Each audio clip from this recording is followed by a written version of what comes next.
Hello friends, क्या हालचाल, कैसे हैं आप सब। मैं उम्मीद करता हूँ सब अच्छे होंगे। हम लोग जो है वो रेशियो नाम का चैप्टर पढ़ रहे हैं क्लास 12 में। और यहाँ पर हम लोग जो है वो लास्ट क्लास एक टॉपिक पूरा खत्म कर लिए थे, उसका नाम था टर्नओवर रेशियो।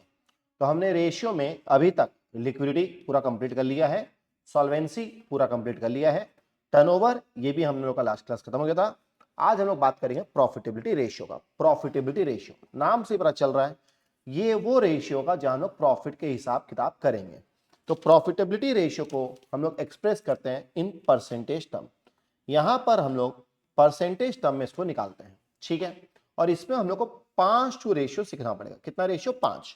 तो पहले इसको सिखाने के लिए मैं आपको एक चार्ट बना के दिखा रहा हूं। ये चार्ट अगर आप समझ गए ना तो आप आराम से ये टॉपिक को समझ जाओगे। बहुत इजी टॉपिक है, बस आपको ये कहानी को समझना पड़ेगा। देखो, हमने क्लास 11 में टॉपिक पढ़ा था, उसका नाम था ट्रेडिंग अकाउंट। तो चलो यार, ट्रेडिंग अकाउंट को एक बार वापस से दिमाग लगाते हैं, एक बार वापस से दिमाग लगाते हैं। तो ट्रेडिंग अकाउंट का जब हम लोग बात करते हैं तो हम लोग को पता है कि हम लोग का डेबिट साइड में 3 नाम आते थे। पहला वर्ड आता था टू ओपनिंग स्टॉक, दूसरा वर्ड आता था टू परचेज, जिसमें कि हम लोग माइनस करते थे परचेज रिटर्न, और इसको काट के हम लोग वर्ड बोलते थे नेट परचेज। यस और नो? जी भैया, ये आता था। और तीसरा वर्ड आता था डायरेक्ट एक्सपेंस। ये 3 वर्ड को मैंने यहां लिख दिया एक बार के लिए। अब ओपनिंग स्टॉक का मतलब वो खर्चा, वो माल का खर्चा जो मेरे पास पिछले साल माल रखा हुआ था तो इस साल में उसको ब्रॉट डाउन किया। परचेज का मतलब ड्यूरिंग द ईयर मैंने कितना का माल खरीदा है। और डायरेक्ट एक्सपेंस का मतलब वो खर्चा जो मेरा माल खरीदने में लगा है। तो ये 3 खर्चा को जब हम जोड़ते हैं तो ये हो गया टोटल मेरा खर्चा, ठीक है, माल खरीदने का भी और माल का सबका मिला के। अब इसमें से जरूरी नहीं है सारा माल बिकेगा, तो हम लोग यहां पर बाय क्लोजिंग स्टॉक लिखते हैं। ये अपन लिखते थे। तो इसको लिखने के बाद हम लोग क्या सीखे थे? हमने एक वर्ड सीखा था जो कि आप लोग की वीडियो में बताया गया था, कॉस्ट ऑफ गुड सोल्ड। कि आपने जो माल बेचा उसका आपका खरीद कितना है, और वो हम लोग कैसे निकाले थे? हम लोग बोले थे कि ये तीनों को जोड़ लो, इसमें से क्लोजिंग स्टॉक माइनस कर लो, तो जो माल हमने बेचा है उसका मेरा कॉस्ट क्या होगा। ये सुनो, ये हम लोग बातचीत किए थे। अब इसके थोड़ा देर बाद, ठीक है, यहां पर मैं गैप छोड़ रहा हूं ताकि मैं आपको और अच्छे से समझा पाऊंगा। ट्रेडिंग के बाद हम लोग बनाते थे पीएल। तो अब हम लोग क्या करेंगे? पीएल को 2 हिस्सा में बाइफरकेट कर देंगे। पहला हिस्सा पीएल का वो होगा वो सब खर्चा जो बिजनेस को ऑपरेट करने का लगता है, तो इसको लोग वर्ड बोलेंगे टू ऑपरेटिंग एक्सपेंस। तो ऐसा कौन कौन सा खर्चा है जो हम लोग को बिजनेस को ऑपरेट करने का खर्चा लगता है?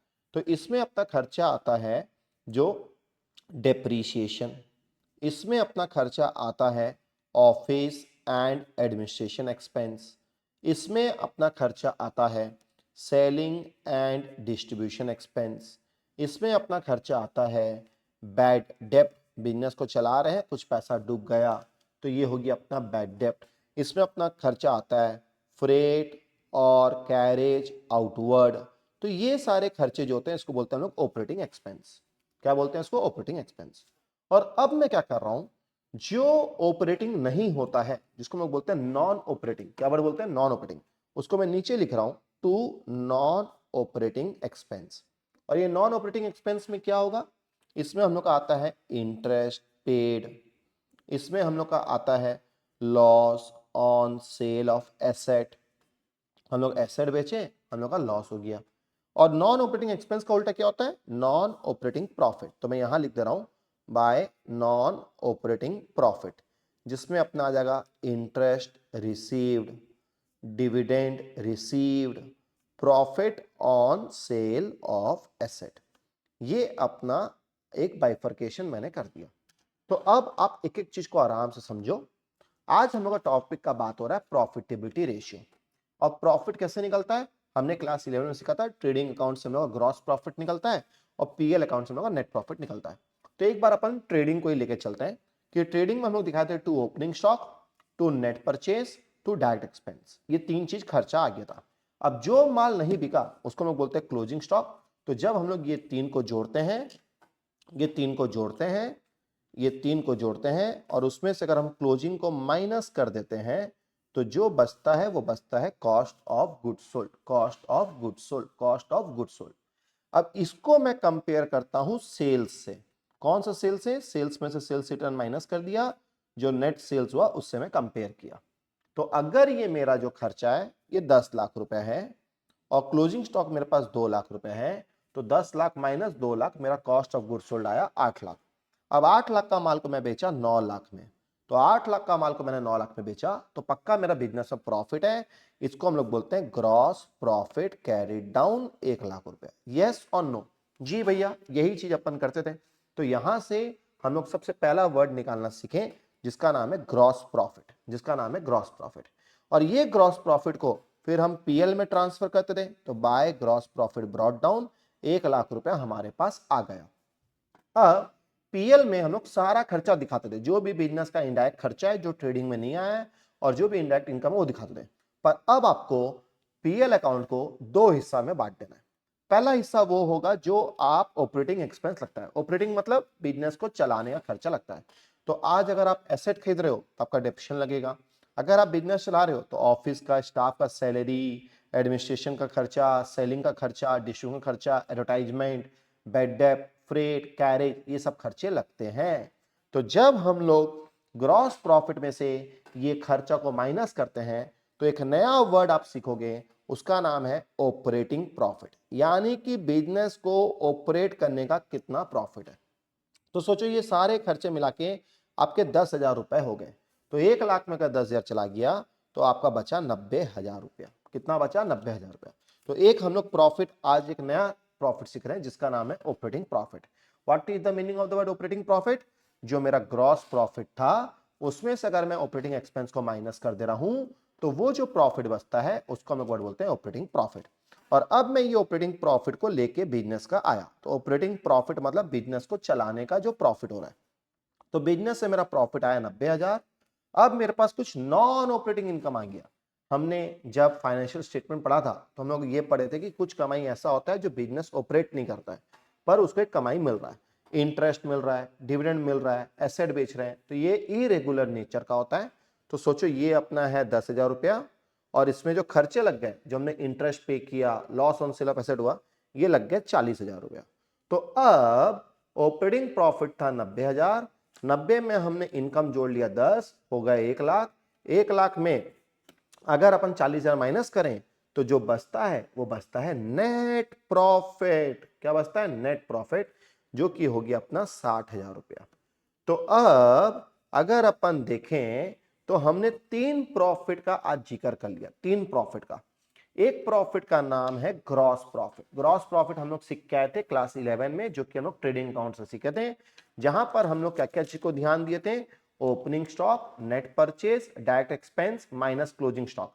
इसको हम लोग बोलते हैं कॉस्ट ऑफ गुड्स सोल्ड। और ये कॉस्ट ऑफ गुड्स सोल्ड को हम लोग कंपेयर किए सेल्स से, तो अगर सेल्स 9 लाख रुपए और कॉस्ट 8 लाख रुपए तो ग्रॉस प्रॉफिट 1 लाख हो गया। जब हम क्लास 11 पढ़ते थे तो टीचर ये साइड जुड़वाती थी, उसमें से ये साइड माइनस करवाती थी, जो बचता था वो ग्रॉस प्रॉफिट बचता था। और ये ग्रॉस प्रॉफिट को हम लोग यहां पर ब्रॉट डाउन करते थे। अब बिजनेस के जो भी इनकम थे वो इनकम को हम पूरा जोड़ते थे और खर्चे को माइनस करते थे। तो अगर सोचो इनकम 1 लाख है और यहां पर इनकम इंटरेस्ट मिला 10,000, तो ये टोटल 1,10,000 हो गया। खर्चे यहाँ 10 और यहाँ 40, 50 हो गए, तो 1,10,000 में 50 गया तो 60,000 बचेगा। तो ये हम लोग नेट प्रॉफिट निकालते थे क्लास 11 में। पर अब हम लोग वो नेट प्रॉफिट को दो हिस्सा में तोड़ देंगे। एक हिस्सा वो होगा जो बिजनेस का ऑपरेट करने में लगा, तो इसीलिए इसको लोग नाम देंगे ऑपरेटिंग प्रॉफिट।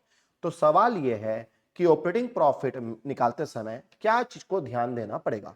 तो अगर आप ग्रॉस प्रॉफिट में से ऑपरेटिंग एक्सपेंस को माइनस करते हो तो आपका ऑपरेटिंग प्रॉफिट आता है। तो सवाल यह है कि ऑपरेटिंग एक्सपेंस क्या होता है? ऑपरेटिंग एक्सपेंस का मतलब वो एक्सपेंस जो बिजनेस को चलाने का खर्चा लग रहा है। तो बिजनेस को चलाने का कौन कौन सा खर्चा है? डेप्रीशिएशन, बिजनेस हम लोग एसेट खरीदें तो उसको यूज करें तो डेप्रीशिएशन चार्ज होगा। ऑफिस का खर्चा, एडमिनिस्ट्रेशन खर्चा, सेलिंग का खर्चा, डिस्ट्रीब्यूशन खर्चा, बेडअप का खर्चा। आप इसको ये भी बोल सकते हो जो नॉन ऑपरेटिंग होता है उसको छोड़ के बाकी जो हो गया वो ऑपरेटिंग एक्सपेंस होगा, खत्म। तो ऑपरेट करने का खर्चा अगर हम माइनस करते हैं ग्रॉस प्रॉफिट में से तो मेरे पास आता है ऑपरेटिंग प्रॉफिट। क्या आता है? Operating profit. क्या आता है? Operating profit. और फिर ये ऑपरेटिंग प्रॉफिट में जब हम नॉन ऑपरेटिंग इनकम और नॉन ऑपरेटिंग एक्सपेंस को माइनस करते हैं तो वो जो काट कुटी के बचता है उसको बोलते हैं नेट प्रॉफिट। क्या वर्ड बोलते हैं? Net profit. क्या वर्ड बोलते हैं? Net profit. तो नेट प्रॉफिट जो निकलता है वो क्या होता है? ऑपरेटिंग प्रॉफिट में जो भी इनडायरेक्ट इनकम जो हम लोग के नॉन ऑपरेटिंग इनकम है, इंटरेस्ट मिला, डिविडेंड मिला, प्रॉफिट मिला, वो सब जोड़ देंगे और उसमें हम लोग नॉन ऑपरेटिंग एक्सपेंस को माइनस कर देंगे, जो कि अपना हो गया interest paid, loss on sale of asset. तो ये जो बचेगा ये बचेगा नेट प्रॉफिट। तो हमने तीन तरह का प्रॉफिट को निकाला। पहला था अपना ग्रॉस प्रॉफिट, दूसरा था अपना ऑपरेटिंग प्रॉफिट, तीसरा था अपना नेट प्रॉफिट।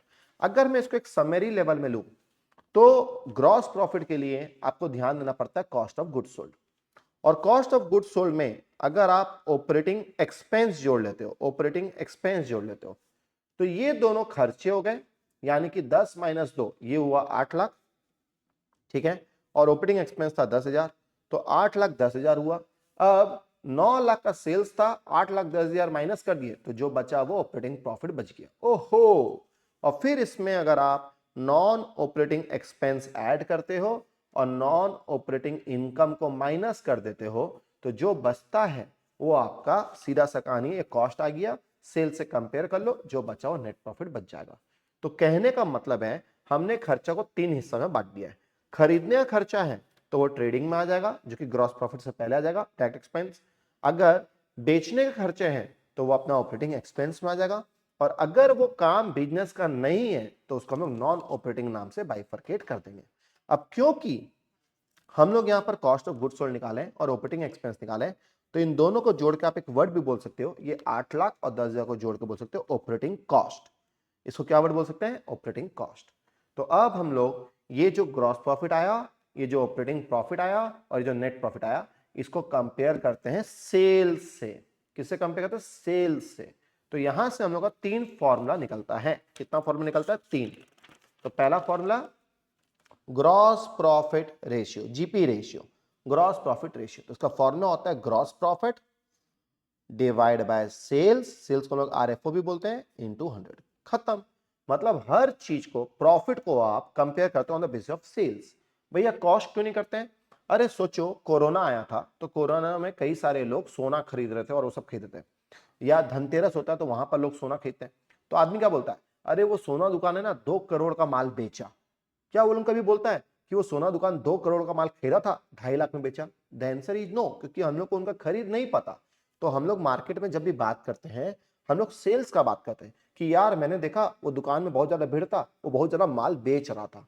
तो बेचने को वर्ड बोलते हैं सेल्स, तो इसीलिए हम लोग सेल्स के बेसिस में निकालते हैं। दूसरा ऑपरेटिंग प्रॉफिट रेशियो, तो इसका फॉर्मूला क्या हो जाएगा? Operating profit divide bye RFO into 100। खत्म। तो सब में डिवाइड बाय आरएफओ होगा। तीसरा था नेट प्रॉफिट रेशियो, तो नेट प्रॉफिट का फॉर्मूला हो जाएगा net profit by RFO into 100। सवाल एक आएगा कि भैया नेट प्रॉफिट में बिफोर टैक्स लेंगे कि आफ्टर टैक्स लेंगे? तो याद रखिएगा आफ्टर टैक्स लीजिएगा, आफ्टर टैक्स लीजिएगा। ऐसा क्यों? क्योंकि अभी हम लोग कहानी को समझेंगे। ये जो फॉर्मेट मैंने आपको दिमाग में सेट कराया, ये है क्लास 11 का फॉर्मेट। मैं इसको एक बार लिख दे रहा हूं कि कैसे हो रहा है। अगर आप कॉस्ट ऑफ गुड्स सोल्ड को पकड़ते हो, जिसको मैं कॉस्ट ऑफ आरएफओ बोलते हैं, तो ये आपको ग्रॉस में हेल्प करता है। इसमें अगर आप ऑपरेटिंग एक्सपेंस को जोड़ देते हो तो यहां से जो निकलता है वो निकलता है ऑपरेटिंग प्रॉफिट। और इसमें अगर आप नॉन ऑपरेटिंग एक्सपेंस को जोड़ देते हो और उसमें से नॉन ऑपरेटिंग इनकम को माइनस कर देते हो तो जो बचता है ये अपना कॉस्ट का बात हो गया। अब जैसे ही मैं यहां पर सेल्स लिखा तो ध्यान से देखिए, सेल्स जो भी वैल्यू है उसमें से जब cost of goods sold minus होता है तो निकलता है अपना ग्रॉस प्रॉफिट। ये है पूरा कहानी। फिर ये ग्रॉस प्रॉफिट में जब अपन ऑपरेटिंग एक्सपेंस को, यहां मैं कॉस्ट में प्लस लिखा हूं पर यहां पर मैं ऑपरेटिंग एक्सपेंस को माइनस करूंगा, तो जैसे ही मैं ऑपरेटिंग एक्सपेंस को माइनस कर दिया तो ये जो निकलता है ये निकलता है ऑपरेटिंग प्रॉफिट। तो अब दिस प्लस दिस, ये है कॉस्ट, ये है एक्सपेंस, दोनों को जब जोड़ते हैं तो उसको वर्ड बोलते हैं ऑपरेटिंग कॉस्ट। क्या वर्ड बोलते हैं? Operating cost. क्या वर्ड बोलते हैं? Operating cost. और इसमें अगर हम नॉन ऑपरेटिंग एक्सपेंस भी जोड़ देंगे, इनकम को माइनस कर देंगे, तो ये टोटल कॉस्ट आ जाएगा। टोटल कॉस्ट आ जाएगा, सबको जोड़ जाड़ के जो आता है वो आता है टोटल कॉस्ट, सबको जोड़ देने से। तो ये जो ऑपरेटिंग प्रॉफिट आया, अब इसमें हम लोग नॉन ऑपरेटिंग इनकम जोड़ेंगे और इसमें हम लोग नॉन ऑपरेटिंग एक्सपेंस माइनस कर देंगे, तो जो आएगा वो आएगा अपना नेट प्रॉफिट। बस याद रखिएगा नॉन ऑपरेटिंग एक्सपेंस में टैक्स को भी माइनस कर दीजिएगा, तो ये नेट प्रॉफिट आया, इसमें से हम लोग टैक्स देते हैं गवर्नमेंट को, तो जो बचता है वो बचता है net profit after tax, net profit after tax, net profit after tax. तो ये हम लोग को ध्यान देना है। तो 3 फॉर्मूला सीधा सीधा आपका दिमाग में सेट हो रहा है, GP ratio, operating profit ratio, net profit ratio. GP ratio वापस से हम लोग 2-3 क्लास से जीपी का बात कर रहे हैं, तो cost of goods sold, cost of goods sold में अपना आएगा opening stock, net purchase, direct expense minus closing stock, ये अपना एक कॉस्ट का पार्ट हुआ। और जैसे ही इसमें हम लोग ऑपरेटिंग एक्सपेंस को जोड़ देंगे तो टोटल बन जाएगा ऑपरेटिंग कॉस्ट। तो यहां से एक फॉर्मूला बनेगा, ऑपरेटिंग कॉस्ट क्या होता है, तो वो होता है कॉस्ट ऑफ गुड्स सोल्ड, जितना हमने माल बेचा, प्लस मेरा ऑपरेटिंग एक्सपेंस, ये दोनों को जोड़ते हैं तो मेरा ऑपरेटिंग कॉस्ट आता है। और ये ऑपरेटिंग कॉस्ट में जब हम लोग नॉन ऑपरेटिंग कॉस्ट जोड़ लेते हैं तो ये क्या निकलेगा, टोटल कॉस्ट। अब टोटल कॉस्ट मिल गया, अगर कुछ नॉन ऑपरेटिंग इनकम है वो माइनस करना है कर दो। तो ये हम लोग को ज्यादा रोल का बात नहीं है, हम लोग का जो मेन लफड़ा आता है वो ये चीज को लेकर लफड़ा आता है कि ऑपरेटिंग कॉस्ट क्या होता है, cost of goods sold plus operating expense, cost of goods sold plus operating expense. क्या ये पूरा कहानी समझ में आया? तो ये चार्ट को दिमाग में सेट कर लो, ये क्लास 11 का चार्ट है और आपको पूरा कहानी समझा दिया गया कि प्रॉफिट में क्या आएगा क्या नहीं आएगा। ये था क्लास 11 का, 3 फॉर्मूला का हम लोग बात किए। यही चीज अगर मैं क्लास 12 का बात करूं, फाइनेंशियल स्टेटमेंट चैप्टर का, जो कि कंपनी अकाउंट्स का है, तो उसमें क्या लेंगे, आरएफओ लेंगे। आरएफओ हो गया मेरा सेल्स। अब क्योंकि मेरे को ग्रॉस प्रॉफिट निकालना है तो मेरे को निकालना पड़ेगा कॉस्ट ऑफ आरएफओ, और कॉस्ट ऑफ आरएफओ में मैंने आपको बताया था क्या क्या आता है क्लास 12 का फॉर्मेट में। एक आता है कॉस्ट ऑफ मटेरियल कंज्यूम, मैं अच्छा से लिख दे रहा हूं, कॉस्ट ऑफ मटेरियल कंज्यूम। एक आता है चेंजेस इन इन्वेंट्री, फिर डेप्रिसिएशन यहां नहीं आता है, फिर इसमें आता है एम्प्लॉय बेनिफिट एक्सपेंस जो कि खाली वेजेस आएगा, फिर फाइनेंस कॉस्ट यहां नहीं आता है, फिर यहां आता है अदर एक्सपेंस। अदर एक्सपेंस में अपना नाम जो आएगा वो नाम होता है अपना कैरेज इनवर्ड और फैक्ट्री का एक्सपेंस, ये एक्सपेंस को हम लोग जोड़ देते हैं। और फिर आता है purchase of stock in trade. तो ये सब चीज को जब हम जोड़ते हैं तो ये वर्ड मेरा निकलता है कॉस्ट ऑफ आरएफओ। तो आरएफओ में से जब कॉस्ट ऑफ आरएफओ माइनस करते हैं तो आता है ग्रॉस प्रॉफिट। खत्म, ये तो हम लोग समझ गए। अब मेरे को माइनस करना है ग्रॉस प्रॉफिट में से ऑपरेटिंग एक्सपेंस। तो ऑपरेटिंग एक्सपेंस क्या होगा, सी यहां पर जा चुका है, cost of consume changes in inventory. तो ऑपरेटिंग एक्सपेंस में जाएगा डी, डी से होता है डिप्रीशिएशन, ओहो, एंड एमोर्टाइजेशन, ये एक ऑपरेटिंग एक्सपेंस हो गया। फिर ई से आता है एम्प्लॉय बेनिफिट एक्सपेंस। तो हमने ऊपर दिखाया था, क्या दिखाया था, वेजेस, तो हम नीचे दिखाएंगे सैलरी, दिखाएंगे बोनस, तो ये सारे एम्प्लॉय के सारे खर्चे आ गए। एफ होता है फाइनेंस कॉस्ट, वो नॉन ऑपरेटिंग होता है तो उसको नहीं दिखाएंगे। ओ से अदर एक्सपेंस में अपना आ जाएगा ऑफिस का खर्चा, अपना सेलिंग का खर्चा, कैरेज आउटवर्ड, बैड डेप्ट, ये सारे नाम आ जाएंगे। तो ये सारे खर्चे को हम लोग बोलते हैं ऑपरेटिंग एक्सपेंस। और एक बार ग्रॉस प्रॉफिट में से ऑपरेटिंग एक्सपेंस माइनस करेंगे तो अपना आंसर आ जाएगा ऑपरेटिंग प्रॉफिट। ठीक है, अब ऑपरेटिंग प्रॉफिट आ गया, अब मेरे को निकालना है नेट प्रॉफिट। तो हमने कमाई में 2 नाम बात किया था, एक होता है आरएफओ, एक होता है अदर इनकम। तो जब हम लोग ऑपरेटिंग प्रॉफिट में अदर इनकम को जोड़ लेंगे तो अदर इनकम में आ जाएगा इंटरेस्ट रिसीव्ड, डिविडेंड रिसीव्ड, तो ये सब होता है non operating item, profit on sale of asset. और इसमें से अगर हम माइनस कर देंगे तो सी जा चुका है, डी जा चुका है, ई जा चुका है, एफ, एफ हो गया फाइनेंस कॉस्ट, फाइनेंस कॉस्ट। तो इसमें आ जाएगा अपना इंटरेस्ट एक्सपेंस, ठीक है। और एक ओ आ जाएगा, ओ होता है अपना अदर एक्सपेंस, जिसमें आ जाएगा loss on sale of asset. तो ये दोनों नाम जो है ये अपना नॉन ऑपरेटिंग नाम है, नॉन ऑपरेटिंग नाम है। तो ये ऑपरेटिंग प्रॉफिट में अदर इनकम को ऐड करेंगे और सारे खर्चे जो बच गए, जो नॉन ऑपरेटिंग खर्चे बच गए, उसको माइनस कर देंगे तो बचेगा मेरा नेट प्रॉफिट। तो ये फॉर्मेट है क्लास 12 का। तो आपको ये तीनों चीज बता दिया गया। अब बस फॉर्मूला पुट करो, जीपी रेशियो बोला है तो ग्रॉस प्रॉफिट बाय आरएफओ, सब में कॉमन फैक्टर आरएफओ रहेगा। ऑपरेटिंग प्रॉफिट बोला है तो ऑपरेटिंग प्रॉफिट रेशियो बोला है तो ऑपरेटिंग प्रॉफिट बाय आरएफओ। अगर नेट प्रॉफिट बोला है तो इसमें टैक्स को भी माइनस कर दो, माइनस टैक्स, तो ये आ जाएगा नेट प्रॉफिट आफ्टर टैक्स। तो बस net profit after tax divide bye RFO. तो फॉर्मेट सेम ही है, बस 11 का तरीका अलग था प्रॉफिट निकालने का, क्योंकि वो हम लोग सोल प्रोप्राइटरशिप के लिए सीख रहे थे, और 12 का फॉर्मेट अलग था क्योंकि हम कंपनी पॉइंट ऑफ व्यू से समझ रहे थे। तो 12 का ये फॉर्मेट हो गया, कैसे आपका ग्रॉस प्रॉफिट आएगा, कैसे आपका ऑपरेटिंग प्रॉफिट आएगा, कैसे आपका नेट प्रॉफिट आएगा। और यही चीज 11 का ऐसे आएगा कि ये हम लोग फॉर्मेट में करते थे, जो कि फॉर्मेट आपको समझाया गया है।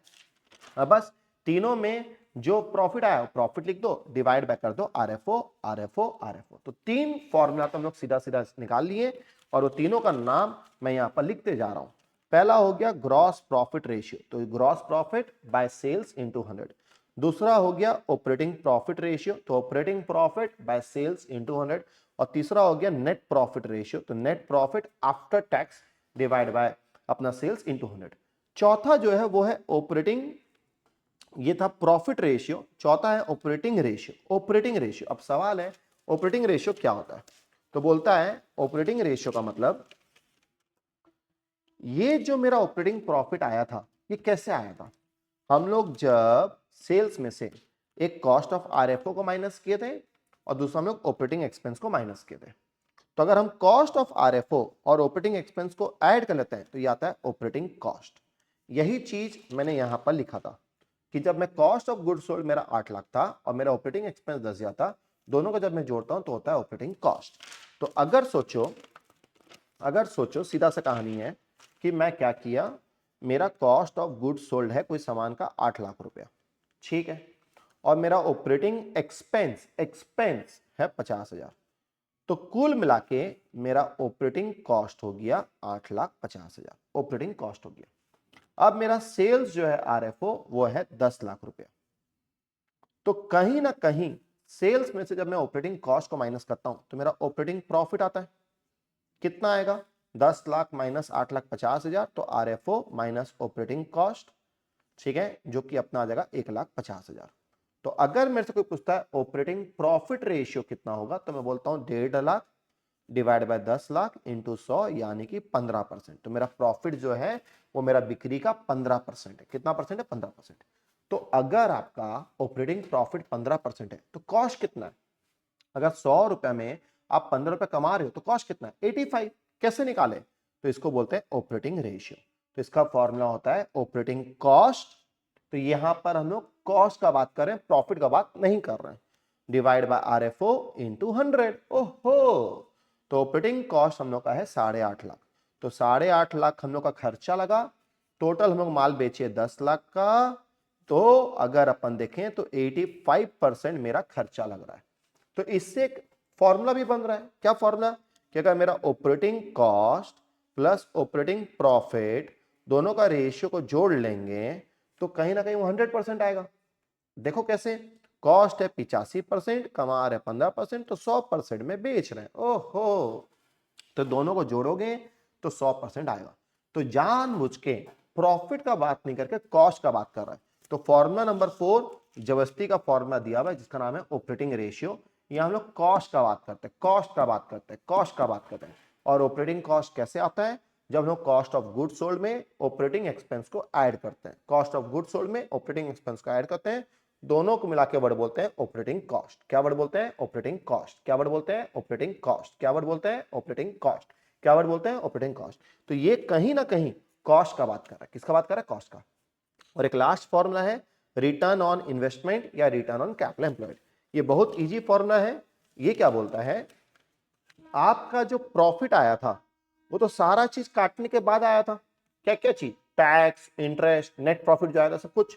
तो अगर आप ये प्रॉफिट में से before interest, tax and dividend अगर आप निकाल लेते हो तो भैया ये टॉपिक हम लोग कहां सीखे थे? ये टॉपिक हम लोग सीखे थे जब हम लोग सेकेंड फॉर्मूला जो सॉल्वेंसी वाला था उसमें जब हम लोग इंटरेस्ट कवरेज रेशियो सीख रहे थे, वहां पर हम बात करते हैं earning before interest and tax. यानी प्रॉफिट में से अगर हम इंटरेस्ट ऐड कर लेंगे और अगर हम टैक्स ऐड कर लेंगे तो बिना टैक्स और बिना इंटरेस्ट दे कितना प्रॉफिट कमाए थे, divide by return on investment है, इसको हम लोग कैपिटल एम्प्लॉयड भी बोलते हैं, तो डिवाइड बाय कैपिटल एम्प्लॉयड। और कैपिटल एम्प्लॉयड भी हम लोग सॉल्वेंसी में सीखे थे, जो हम लोग डेब्ट प्लस इक्विटी कर देते हैं तो वो मेरा कैपिटल एम्प्लॉयड आता है। तो ये फॉर्मूला के ऊपर बुक में ज्यादा क्वेश्चन नहीं दिया हुआ है। बुक में ज्यादातर क्वेश्चन जो है वो जीपी रेशियो और ऑपरेटिंग रेशियो और नेट प्रॉफिट रेशियो के ऊपर है।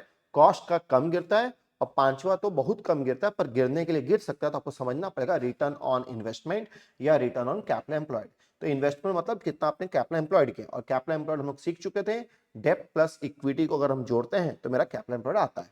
और profit before interest, tax and dividend, profit before interest and tax and dividend, तो इसको एबिट भी बोलते हैं, earning before interest and tax. ये हम लोग सीखे थे जब हम लोग इंटरेस्ट कवरेज रेशियो सीख रहे थे, जब हम लोग इंटरेस्ट कवरेज रेशियो सीख रहे थे। तो जनरली प्रॉफिटेबिलिटी का 5 ही फॉर्मूला है। 3 तो हो गया ग्रॉस प्रॉफिट, तो gross profit by sales, operating profit by sales, और तीसरा है net profit after tax by sales. 3 हो गया। ये तीनों प्रॉफिट का बात किया। एक और प्रॉफिट का बात कर रहे हैं जिसका नाम है रिटर्न ऑन इन्वेस्टमेंट या कैपिटल एम्प्लॉयड। इसमें जो प्रॉफिट आपका नेट प्रॉफिट आया था उसमें टैक्स को ऐड कर दो, इंटरेस्ट को ऐड कर दो, दो चीज को ऐड कर दो और उसको डिवाइड कर दो कैपिटल एम्प्लॉयड से। तो ये भी आपका एक प्रॉफिट का परसेंटेज का बात कर रहा है कि इतना परसेंट ये होगा। ठीक है, लास्ट हम लोग कॉस्ट का बात करते हैं तो वहां पर आता है ऑपरेटिंग रेशियो, जिसका मतलब होता है ऑपरेटिंग कॉस्ट रेशियो। और ऑपरेटिंग कॉस्ट कैसे निकालते हैं? जब हम अपना कॉस्ट ऑफ गुड्स सोल्ड, जब हम कॉस्ट ऑफ गुड्स सोल्ड में ऑपरेटिंग एक्सपेंस को ऐड कर देता है तो ये मेरा आता है ऑपरेटिंग कॉस्ट, और ऑपरेटिंग कॉस्ट को सेल्स से डिवाइड करेंगे तो मेरा ऑपरेटिंग रेशियो आ जाएगा। तो ये कहीं ना कहीं खर्चा का बात कर रहा है। ऑपरेटिंग रेशियो किसका बात कर रहा है? खर्चे का बात कर रहा है। और प्रॉफिट का बात करता है। क्या यहां तक समझ में आया? तो बस यही है अपना रेशियो एनालिसिस। ये 5 फॉर्मूला अपना प्रॉफिटेबिलिटी को है। अगर आप रेशियो को ध्यान समझो, हमने शुरू कहां से किया था? हमने शुरू किया था लिक्विडिटी रेशियो। ये लिक्विडिटी रेशियो निकालते समय हमने किसको ध्यान दिया था? बैलेंस शीट को। ध्यान से देखिए क्या हो रहा है। हमने यहां पर ये निकालने के लिए बैलेंस शीट को ध्यान दिया था। फिर हम बात किए सॉल्वेंसी रेशियो का। सॉल्वेंसी में खाली 4 नंबर को छोड़ के, इंटरेस्ट कवरेज को छोड़ के, बाकी सब चीज के लिए हम लोग बैलेंस शीट ध्यान दिए थे। और इंटरेस्ट कवरेज के लिए हम लोग एसओपीएल को ध्यान दिए थे। यस और नो? तो यहां पर सब चीज जो है वो बैलेंस शीट का है, सिर्फ एक चीज एसओपीएल का। जब लोग इन्वेंट्री टर्नओवर रेशियो का बात करते हैं तो कुछ आइटम जो मेरा कॉस्ट ऑफ आरएफओ और आरएफओ, उसमें हम लोग एसओपीएल का ध्यान देते हैं। और average inventory, trade receivable, trade payable, working capital, ये सब लोग बैलेंस शीट का बात करते हैं। तो लोग एसओपीएल, बैलेंस शीट दोनों कंसिडर करते हैं। पर जब लोग प्रॉफिटेबिलिटी का बात कर रहे हैं तो ध्यान से देखिए, profit by sales, profit by sales, profit by sales, profit by capital employed, तो यहां कहीं ना कहीं लोग पीएल का खाली बात कर रहे हैं, एसओपीएल। तो ध्यान से देखिए, शुरू हुआ था बैलेंस शीट से, फिर कुछ आइटम बैलेंस शीट का था, कुछ खाली एसओपीएल का था, फिर दोनों कॉम्बिनेशन बना बैलेंस शीट और एसओपीएल का, एंड लास्ट खत्म होते होते वो पीएल का बात किया, एसओपीएल का। कहने का मतलब है एक पैटर्न चल रहा है और पैटर्न के हिसाब से रेशियो का हम लोग फॉर्मूला पढ़ते जा रहे हैं। और आपको अब समझ में आ गया लिक्विडिटी कैसे निकलता है, सॉल्वेंसी कैसे निकलता है, टर्नओवर कैसे निकलता है, प्रॉफिटेबिलिटी कैसे निकलता है। तो एग्जाम में प्रॉफिटेबिलिटी में ये एक आने का बहुत अच्छा चांस है, नेट प्रॉफिट भी ज्यादातर गिरता है। तो ये जो मैंने टिक मारा है, ये सारे जो रेशियो है ये सब ज्यादातर गिरते हैं। तो टोटल अगर अपन देखें तो अपना 2 + 5 7 + 6 13 + 5 18 फॉर्मूला है। कितना फॉर्मूला? 18। लेकिन अगर आप फॉर्मूला कैसे देखोगे तो आपको याद करना पड़ेगा, पर आप कंसेप्ट ओरिएंटेड समझिए कि आज हम लोग क्या किए, प्रॉफिट बैठ के निकाले कि प्रॉफिट परसेंटेज कितना है। और हम लोग इंसान का प्रॉफिट ही बात करते हैं कि कितना परसेंटेज प्रॉफिट कमा रहा है। तो उसके लिए gross profit, operating profit, net profit, operating cost को हम लोग ऑपरेटिंग रेशियो बोलते हैं, और एक होता है रिटर्न ऑन इन्वेस्टमेंट जो कि profit before interest and tax divide bye capital employed. तो इस तरीके से आप इसको पढ़ते हो रेशियो को, और इससे रिलेटेड जितने क्वेश्चंस अगर आप कर लेते हो तो आप आराम से एग्जाम में 7 में से 7 ला पाओगे। आपका 7 में से 7 आएगा, और ये बहुत इजी चैप्टर है।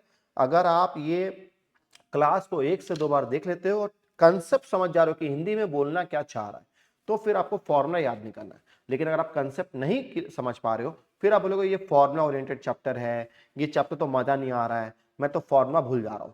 तो अगर आप कंसेप्ट समझा रहे हो कि प्रॉफिट का हम लोग प्रॉफिट निकाल रहे हैं, ग्रॉस का मतलब मोटा मोटी प्रॉफिट, ऑपरेटिंग मतलब जो बिजनेस को चलाने का प्रॉफिट, और नेट मतलब सब कुछ काट कूटी के प्रॉफिट, तो बस इसको लगाओ, डिवाइड कर दो सब चीज को प्रॉफिटेबिलिटी में सेल्स से, तो divide by RFO, divide by RFO, divide by RFO, बस इतना करो, आपसे हो जाएगा। तो ये चैप्टर आपका एग्जाम ओरिएंटेड बहुत इंपॉर्टेंट है, आपका वाइवा में भी आ सकता है, आपके प्रोजेक्ट में भी आ सकता है। तो अच्छे से इसको कीजिए, और मैं उम्मीद करता हूं कि अब आप जब भी किताब खोलोगे तो आपको आराम से क्वेश्चन सॉल्व हो जाएगा। तो चलो दोस्तों चलते हैं। Thank you so much friends, have a nice day, take care.